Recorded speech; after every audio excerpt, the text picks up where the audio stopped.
And it's an interesting development. For some time, maybe 25, 30 years ago, at some point, people had thought the idea of a state was passé, or the notion of state competency was passé.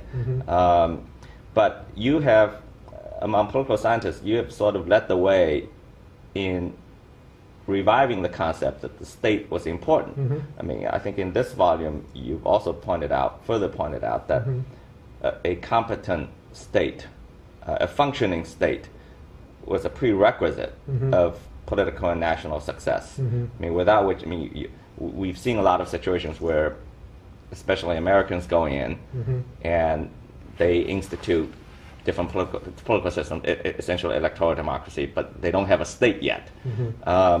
So a competent state being at the center, or being at least a prerequisite of any kind of national political success. Would you elaborate on that?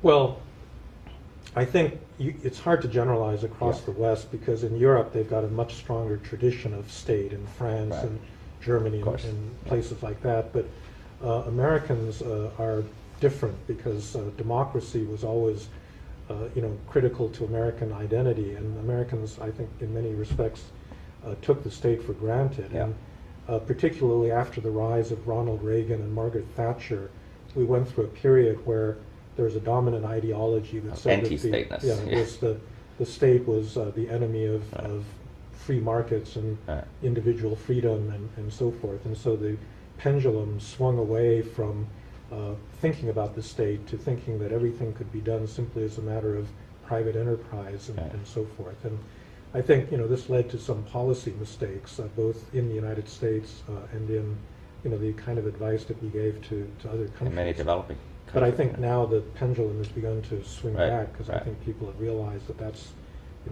that was a wrong balance. Yeah.